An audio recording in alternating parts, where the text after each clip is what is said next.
Sports Professor Rick Horrow inside the boardroom beyond the scoreboard. We're here at the general site of the 148th British Open. It is Royal Portrush. But we're here at Hollywood Golf Club, the home of, as we know, from the primary parking spot here of Rory McIlroy. And the last time the Open was played here, none other than Max Faulkner, you know him, the favorite, won in 1951. And the guy who is driving a lot of this, he'll be understated, but he's an Ulster coach. He's the head professional Hollywood Golf Club. Stephen Crooks, how are you? I'm good. Thank you. Thank you very much. So the weather's been fine. The tourism here is outstanding. We were told that the increase in tourism is about 40% or even more. The infrastructure is incredible. They've increased flights. The sellouts for the tournament have been great. What have you experienced here? First of all, how far is the Hollywood Club from Royal Portrush? It is a 90-minute drive. Okay. So we're reasonably close. A lot of people are staying in Belfast because it's so accessible to Portrush. But accommodation, you can't get a hotel room. So it's extremely popular and it's great to see. And so thinking about this as a long time from when the RNA originally considered this, and then the course improvements that were done at Royal Portrush, it's been a big economic boom for Northern Ireland too, has it not? Oh, absolutely. As you know, and as you can see, we're such a small country, right. And to have one of the biggest golf tournaments in the world here, with over 200,000 people coming in to watch this magnificent event, is huge for the country. Everyone is getting, as you say, great business from staging this event. And hope it comes back again. Well, it should come back as part of the Rota, given all the things that have been happening as well. And so when governments make a decision to spend money on infrastructure, they do it because of economic impact. This is a little bit different.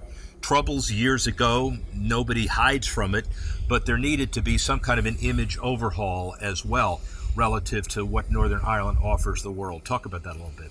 Yeah, absolutely, because only in the last 2 weeks has been the marching season and bonfires, and in years gone past there would have been a lot of trouble in around these dates, and we certainly didn't want this leading up to the Open with visitors coming in. So I'm glad that a lot of that is gone away, and I hope it stays away for a very long time. And the golfers in this country have certainly helped put this country on the map, and it takes away what has happened in the past when you have these sporting legends doing something which is great, and it's also good to see. Talk about, and we'll get to your man in a minute, but talk about junior golf and talk about what this kind of event means to golf in Ireland generally, Northern Ireland in particular, and junior golf, both on the girls and the boys side.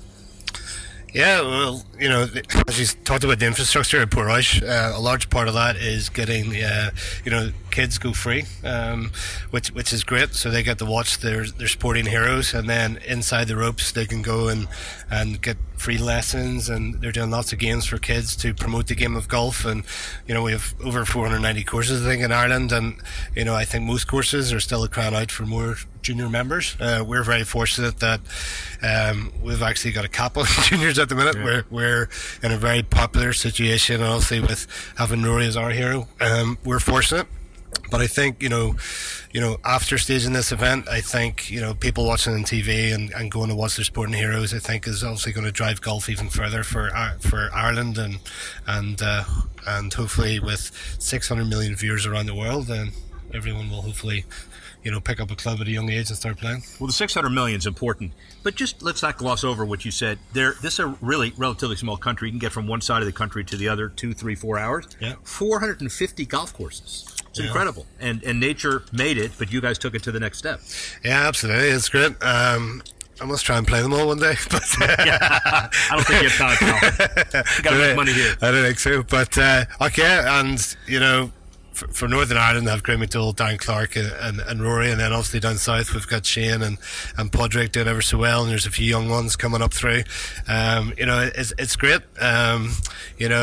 Ireland, I don't know what fraction size it is of America, but we produce a lot of golfers, and golf is a huge sport, as is baseball and American football in America.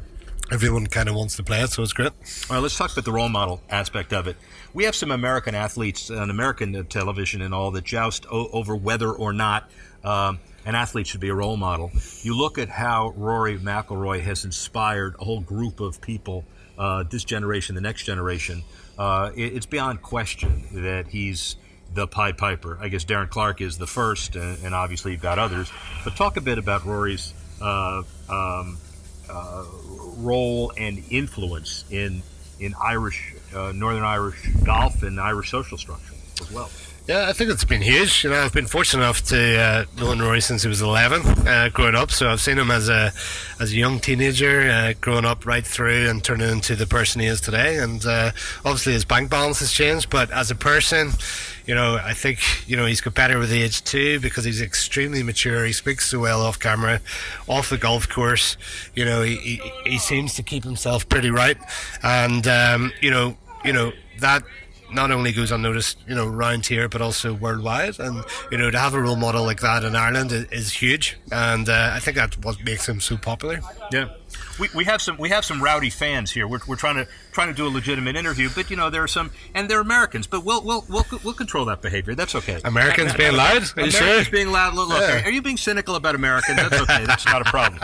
So but your perspective about Rory's worldwide marketability as well. You know him as the 11-year-old kid who grew up here, Yep. and we know him as a worldwide celebrity. So, you surprised?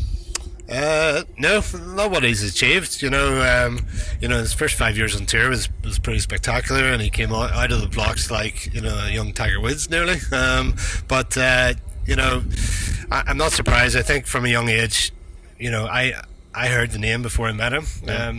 For 11, 12-year-old, that's pretty unusual, to be honest. This young kid at Hollywood, you got to see him. He's unbelievable. And then when I saw him up close first time and watched him play, it was pretty special. And then I've been to many of his first tournaments when he was an amateur and first term pro, and he was just different level than any amateur I've seen. But the biggest attribute I could have given him at that age is his work ethic was just, it was greater than any other junior I've seen at that stage, and even since then. So that's what I could really compliment him on. Let's finally talk about the business of golf in Northern Ireland today, and let's talk about 5 years from now. What's your prediction? The economics of golf course business here, tourism. Predict the whole package 5 years from now. I think the whole package will be different than the previous 10. I think there was definitely a lull in Irish golf about 10 years ago, and I think in around 2010 to 12 it was a bit low, and then it's gradually getting better with the Irish Open and Portrush in 2012, and then Port Stewart a couple of years ago, and then obviously having the Open now. But if we can get the Open again on the Rota in 5 to 7 years time, I think we talked about the 600 million viewers there on TV. They're going to come and play. Yeah. I think the feedback this week has been spectacular in terms of not only the golf course, but how well people have been treating the tourists and the places to go and sightseeing and the hotels and the bars and stuff. So I think the whole package is there, and in 5 years' time, I think we're just going to get busier and busier, and we certainly could do with the revenue. That's for sure. Your mouth to God's ears. We have a jet overhead. We have rowdy Americans. We have economics. We have junior female golfers. All the things that symbolize success long term are right in front of our eyes. Apart from the rain, which is nice to come down. The rain symbolizes Northern Ireland too. Stephen Crooks, thank you very much. Really appreciate it. Thank you. Rick Horrow, speak with you soon.